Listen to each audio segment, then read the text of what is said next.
All right. Hi, everyone. I'm just going to give it a few more minutes to let everyone fall on. If you haven't already, go ahead and send this call out to your teams or drop some locks in the Bringing New Greatness chat, and we'll get started here soon.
All right. Looks like we got some more people hopping on this call. If everyone could go to Bringing New Greatness and the Never Abandon Success Again group chat and just drop some locks, let people know we are live, and then we will get started.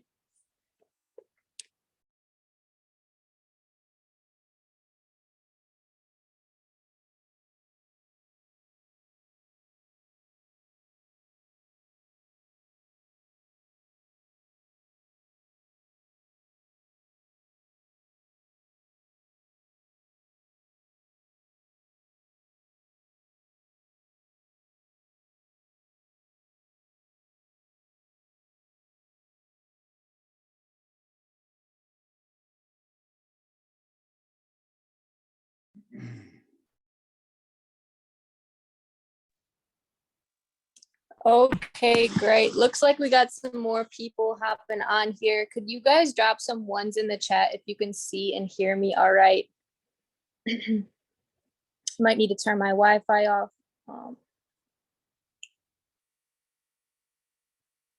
All right, perfect. I see some ones in the chat. Okay, now could you guys drop some twos on the chat if you've already been on one of these calls with Jeff before? I want to see who we have on this call. See Jeff in the chat dropping twos. Vanessa, Haley. Okay, good, good. All right. Well, for those of you who have already been on the call before, you don't really need much of an introduction to Jeff. You already know all the value he brings. But if you are new to these calls, I just wanted to introduce Jeff. He's actually been trading for several years now in the foreign exchange market. And we kind of crossed paths out here in La Crosse, and he joined the team.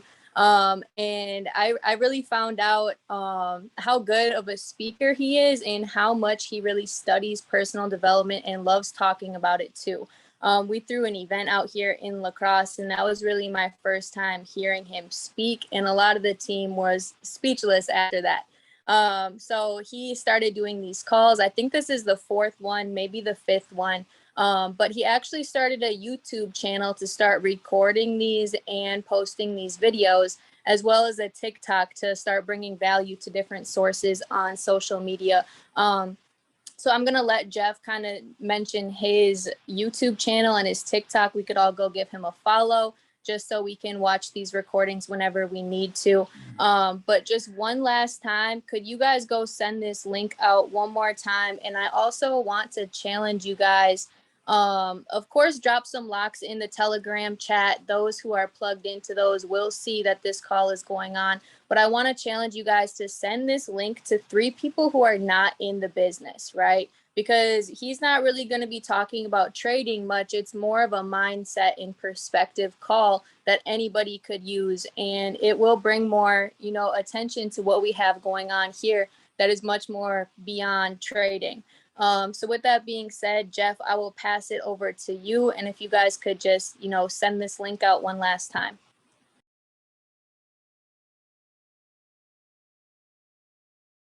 Hello. Thank you for the introduction.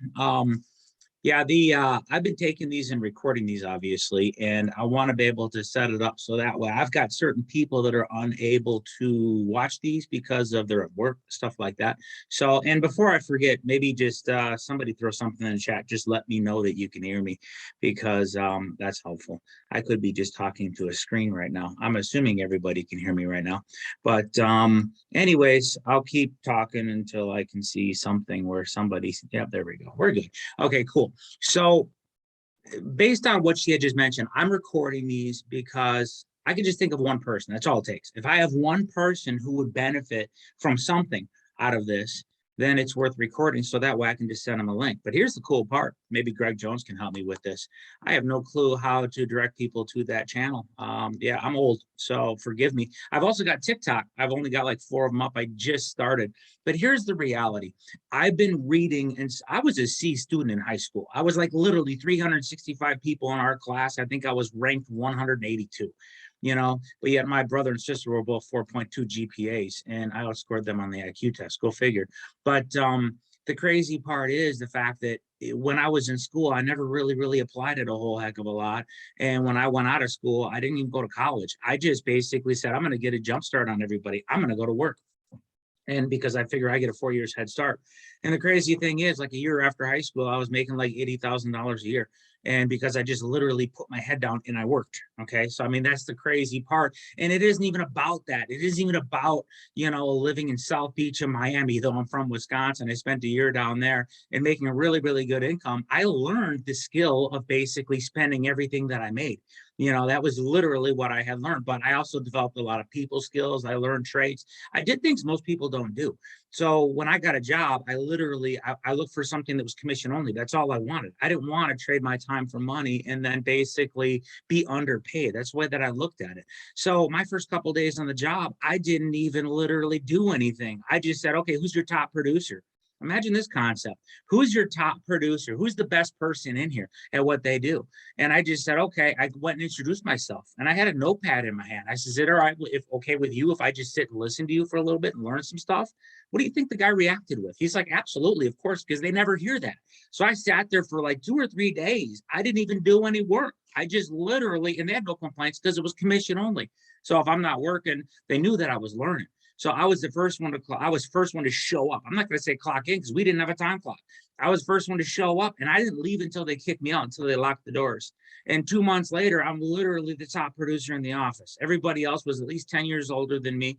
And they called me. They had a board where they kept track of the volume of what was being produced. And they called me the kid.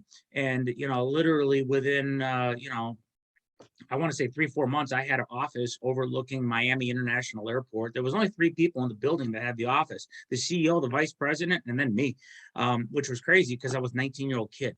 But I literally put my head down and worked. And basically where I want to go with this is just ultimately understanding the fact that it isn't really what you're accomplishing or the money that you're making or the traveling that you're doing. It is who you become as a person. That is really the critical component, because that literally helped develop who I became over the years, to where ultimately, even if all I ever got of that was learning how to think bigger. And that was before I got into personal development. That's before I started studying Anthony Robbins, Zig Ziglar, Bob Proctor, Claude Bristol, Carnegie, Napoleon Hill. I've got hundreds of people that I didn't get into that till I got introduced into the networking world. And then I got obsessed with it. I literally just read, I can't even count. But here's what I did. I figure if you're going to do something, do it right. So instead of just getting a book, I would buy the book and then I would read it. And I always took notes in the book. I would literally put the notes in the book in pen, in ink, in highlighter, and I would grab a tape roll and I would mark the pages. And the crazy thing is, I have piles and piles of books. So I could, is that smart? Absolutely. Because if I have a thought or an idea that comes to me, I can also remember that book. I can go to that book and I have the tabs. I don't just literally take a piece of tape. I take a Sharpie and I'll mark a keyword. whatever anchors that thought, I'll mark a keyword on that. So I could grab out of just tons of books, whether it's spiritual, let's say Eckhart Tolle's The Power of Now, Claude Bristol. This is the one I'm going to recommend this week, because every week I want to recommend a book or an audio program. But Claude Bristol had a book called The Magic of Believing. That's not the recommendation. He had another one called TNT. If you get it on Audible, it's like 30 minutes long. That's it. So I've listened to it twice today. I've literally listened to this thing twice today. But have I listened to it before? I don't know how many times. But the crazy part is this guy published his books back in the 40s. But his stuff is gold. It's gold. This is the stuff where they get the materials for the books like The Secret. You know, it's higher laws. Bob Proctor's a big, big believer in, you know, basically law of attraction. And that's another point too, because he even mentions in this book, as it does in, what is it, The Greatest Salesman in the World by Og Mandino. That's another one that's off the top of my head, that where they basically talk about, don't ever tell anybody what you're doing. Do not tell anybody, because even if it's the most intimate person that you know, that's one of the biggest mistakes we make in life. Even if it's your closest people, because on a frequency level, these people have doubts. That's what people do. And here's an interesting point, because I love rolling on tangents as long as I've got a flow with what I'm doing. But I was at an event years ago. David Imonitia was speaking, and he said, repetitious information is the only way that you drive doubt out. Isn't that crazy? That literally just popped in my head right now. Repetitious information is the only way that you drive doubt out. Okay, now think about that. I heard that years ago. I want to say maybe 10 years ago. And it still just popped in my head just right there. Repetitious information is the only way that you drive doubt out.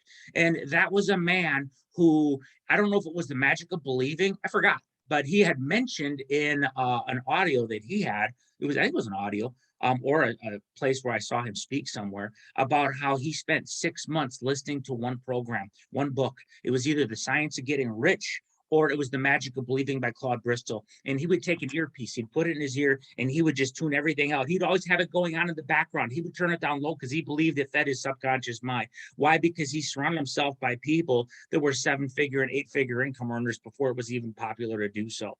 So ultimately, but think about that little nugget right there. Repetitious information is how you drive doubt out. Who has doubts? Okay, does anybody on this call have doubts? And speaking of which, I just want to say, because you know, we've got like 21 people on this call right now, which blows me away for what the heck day is today, Wednesday. It's a Wednesday. It's a weekday. And ultimately, we've got 21 people that are receiving these thoughts and ideas. I hope the heck you're taking notes and writing stuff down, because this is going to be a short call. It always is. That's my goal, to cram as much information as I can into as short as a time frame, just because people's minds tend to go somewhere else. So jot down everything that you possibly can, because what goes through you sticks to you. Think about this. I still have the habit every single day, whenever I have a thought or idea. Okay, like one of the thoughts that popped in my head maybe even 45 minutes ago says, you get what you settle for. You get what you settle for. I learned that from Brian Tracy. How do I know? I don't know, but I know if I look it up through my I keep a crazy. Here's an interesting point. I've been keeping track of thoughts or ideas, and I think any single person who's on this call, whether you're watching it live or recorded, you got to do this. You basically take, anytime you have a thought or idea that's inspired, I simply write down where I heard it from, because who knows who the actual original source is. I mean, realistically, you don't know. But the point is, I will create this habit of, I'm just interested in where I heard it from. So I've got like 30 years worth of notes, and that one came from Brian Tracy. Brian Tracy, as of, I don't know, 15 years ago, had like 47 books published, and I recommend every damn single one of them. They are good books on personal development. His story's phenomenal, but yet I'd be willing to bet most people on this call never even heard of Brian Tracy. At least a large chunk of them have. So he's another one to have. But I basically find out about authors through other authors. They'll talk about a quote or a thought or idea, and then they mention so-and-so. And then I'll add that to my list of reading. So here's what you do. If you actually keep a, I call them reminders. That's what I call them. I basically call them reminders. So my reminders are reminders for me. That's what they're for. And I put them in alphabetical order, literally starting with numbers. Okay, because I remember reading a statistic about how a crazy percentage of children die of starvation every single year. It's like 30,000 kids die of starvation every single year. And the person that I heard that quote from said, you're either part of the solution or part of the problem. You know, and I wrote that one down because it's true. It's true. If there's 30,000 kids around, I think it's per day. It's not per year, it's per day. 30,000 kids per day dying of malnutrition. The numbers are staggering. There's over 2 billion people on this planet that don't have access to a toilet, but yet most people are caught up in their own drama of life. But that's the key, is literally, I'll go through these reminders. I know in a previous call, I had mentioned how I'll jump on a treadmill and I'll knock out anywhere between 3 to 6 miles. I'm typically trying to add a 1/10 of a mile per day, because whatever you persist in doing gets easier. Not that the nature of the task has changed, but your ability to do has increased. That's basically all it is. Repetition is the mother of skill. So ultimately, and that was another quote that I had written down. But what would happen? I'm going back to Immunitia here. If you just read this stuff, not every day, because I fail more than everybody on this call. Because I have such a long list of things that I want to do, I fail consistently. I fail. But the reality is, I accomplish more stuff than most people. I accomplish more stuff in four months than most people will in a year. And so ultimately, I do recommend you do that and try to revisit it daily. And if you can't, which that's a challenge, okay, because we all have 1,440 minutes every single day. We all have the same clock. And once they're gone, so it does come down to how important is it. So if your number one goal is to grow, it's growth. You're either growing or you're dying in life. So if your number one goal in life is to grow, that's what it should be. Then you feel alive. You're literally feeling motivated. You're driven, and that feeling is contagious. Get around somebody who's in the opposite place. How does it make you feel? Okay, all of a sudden you come down. If people are up, you're up. If people are down, you're down. And sometimes you just really got to do you. You got to get in a position where every single day, that's the first thing you should do every day. The first thing you do every day, first things first, is you got to focus on personal development. You got to focus on goal-oriented stuff, because of the fact that it is a fact of life that the later in the day that it gets, the less likely you are to do it. That's it, period. You know, and ultimately, you almost always feel better after a run than before you run. And I'm saying run because I like to run. I'm kind of weird that way, but the reality is you can take that quote and apply it to writing your goals and apply it to writing down every single, there's no excuse in the world why any single human being shouldn't be writing down what they're grateful for every day. Take 5 minutes if you're slow, and then force yourself to feel it. Why is it important for me to have a cup of water and then be able to actually write down, I'm grateful to have water? Because there's people that don't. I've had the privilege of going to Africa and to be able to be to places where people literally still to this day have to carry a container, go to a water source, and then take it back to where they live. That's today. That's not 100 years ago. That's today. It puts light. That's why I encourage travel, because travel really, really puts things in perspective, you know, and ultimately that is the reality of it. So here's the thing, is ultimately to make a list of reminders. And this all really leads to where I'm going with this, because I mentioned immunity earlier, and that wasn't even really planned part of what I was going to talk about. But you have to understand that one of the greatest obstacles to success in adult life is fear of failure.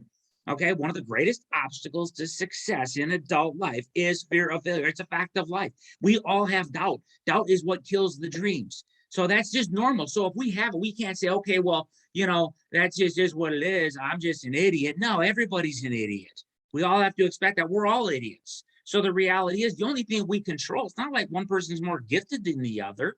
Okay, it's in the end, it's just, what are we doing with those 1,440 minutes every single day that we can really, really, really do?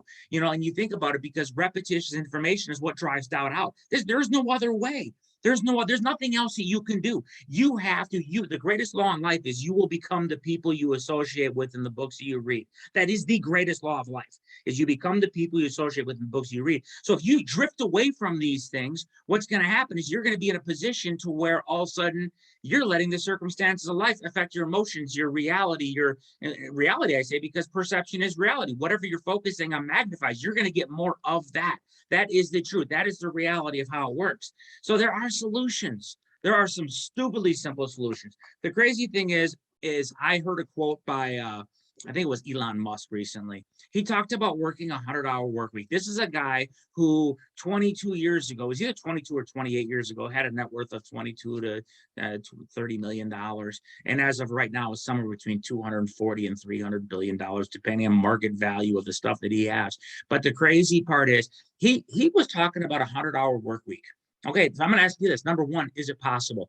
I once heard a gentleman say, listen, he says, when you aspire to do something great, this is one worth writing down, by the way. When you aspire to do something great, there's no such thing as a balanced life. when you aspire to do something great, there's no such thing as a balanced life. Because in the end, that's what we all want. We all want that balanced life. But unless you want to, remember, you get what you settle for. So unless you want mediocrity, unless you want to survive, unless you just want to get by, remember, once this day is gone, it's gone forever. You never, ever get it back. So ultimately, you have to balance, but you kind of got to overload on investing in yourself. And in the end, when you look back to yesterday, you're going to realize, oh my God, look how many hours I wasted. I don't care who you are. I do it. I'll look back and go, oh my God, really? Though, I mean, this morning, I could literally account for no matter what I was doing. My son had an injury at work with his leg, so I had to run him in. Basically, it was just a follow-up appointment is all it was. It was a follow-up appointment. So just to make sure he was fine. He didn't break anything, but it was work related. And that's why I encourage him to get into trading, because you have more freedom that way. But the point is the fact that where I'm going with this is I had an earpiece in and I was basically hanging out with Claude Bristol the whole time. And this is your takeaway. I'm going to give you one really powerful point. There is always a reason not to.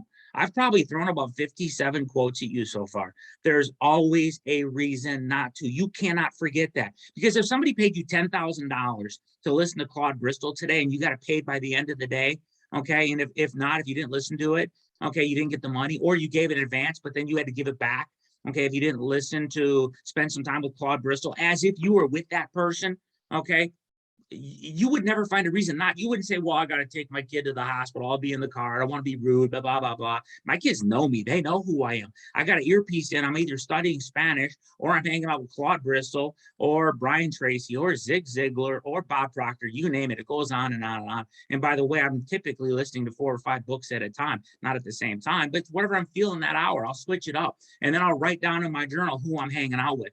That's a very, very novel idea. So in the end, realistically, I have yet to hit the quote that I want to hit today.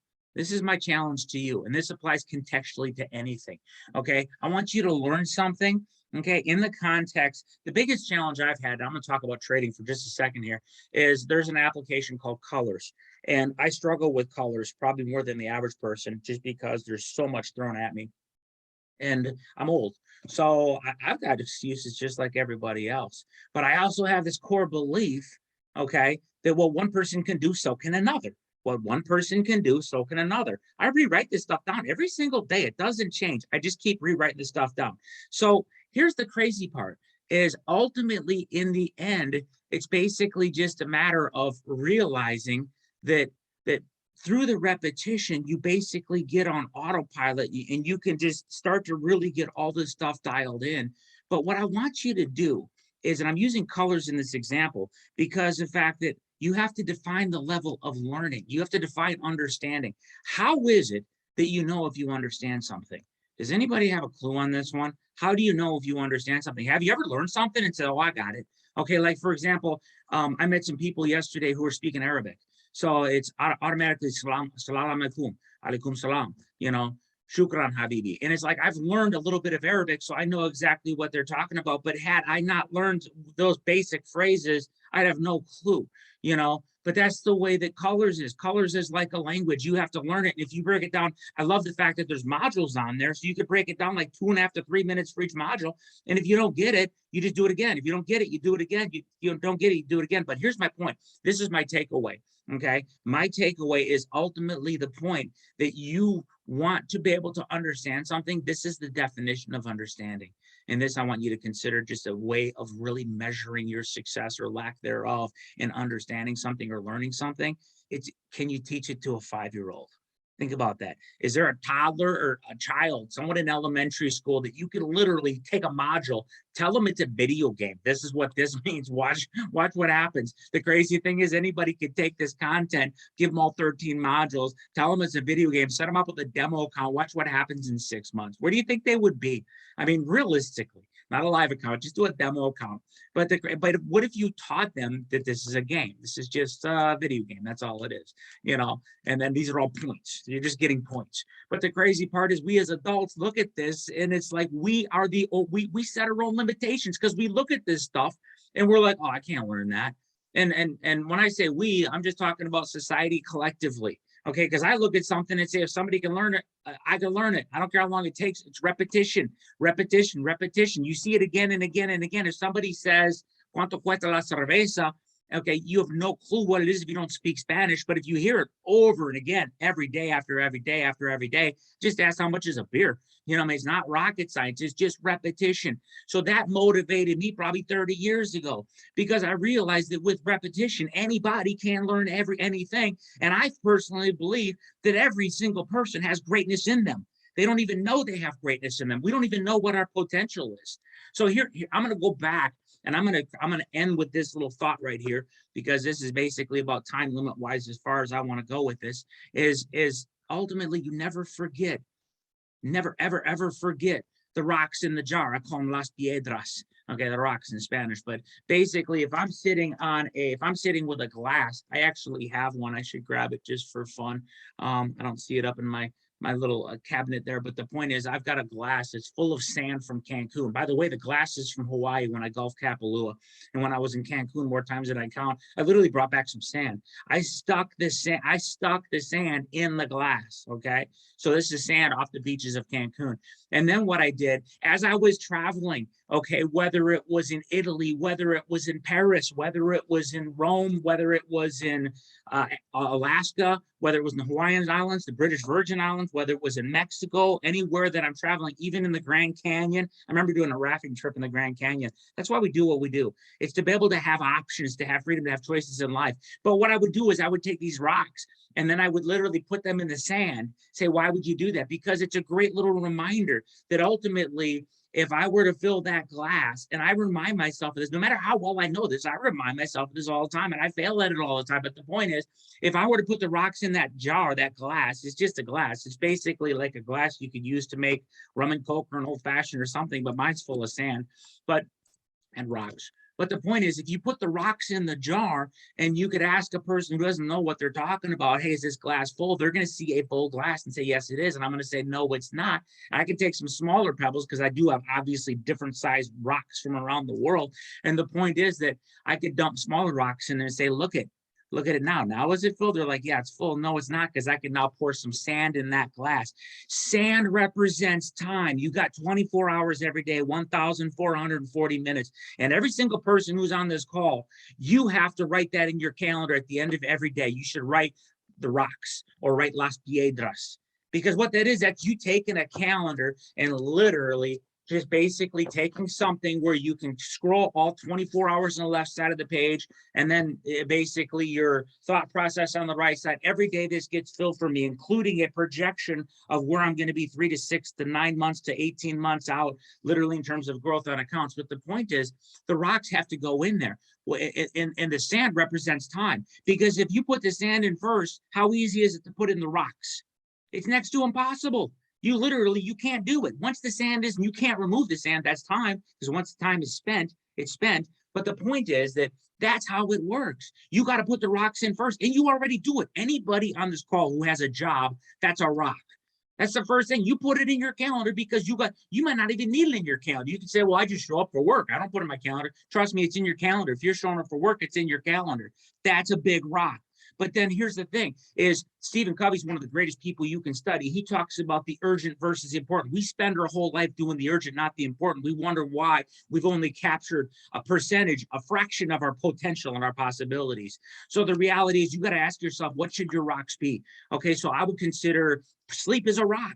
That needs to be put in there, because if you don't get sleep, watch what happens to you. Watch how you become. Watch how effective. Watch how efficient. Watch how smart you can become when you're not sleeping. But you got to have sleep. You got to proper exercise. You got a proper diet. That's the crazy part, because the greatest impact, nothing has a greater impact on the way our body looks, feels, and functions than what you feed it.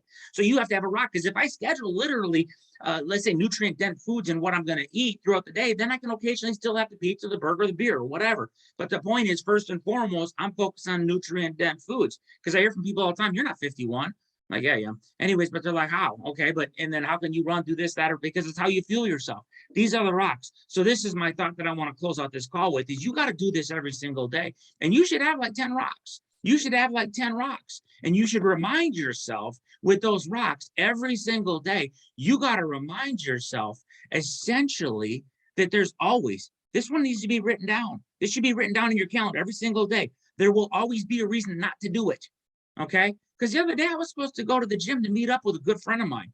Okay, because you become the people you associate in the books you read. This dude's ripped, okay, and he probably weighs about 40 pounds less than me, about the same height, but the dude's ripped, and he's not 20 either. This guy's in his 30s. He's in good shape. But anyways, the point is, I was going to meet him at the gym because he goes to the same place. I've known this guy. I golf with him a lot. But the point is that I was completely wiped out, and I just sent him a text. I'm like, dude, I says, there's no way I'm making it tonight. I'm wiped out. I'm focused on rest. And then he sent back some type of response of the fact that that's what self-discipline is, doing it when you don't feel like it. And it was a great reminder, because ultimately that's my and I still don't regret not going, because I was wiped out. I literally was running on 5% juice, maybe 3%. But the point is that I don't want to be counterproductive. But it's a great reminder that ultimately, I promise you, if somebody offered me $10,000 to go to that gym, do you think I would have found the energy? And think once I started moving, I'd feel it, because motion does create emotion. That is a fact of life. So ultimately, what I will tell you, I'm going to see if I can look this up real quick. I've been taking my little reminders, my little nuggets that I'm putting on TikTok, and I look forward to feedback on this. It's my name, Jeffrey Miller 239, JEFFREYMILLER 239. And I'm going to warn you right now, it's going to suck when I start, because I'm just getting the hang of it. So, and I'm old, so it's just a matter of learning this process. But this is it.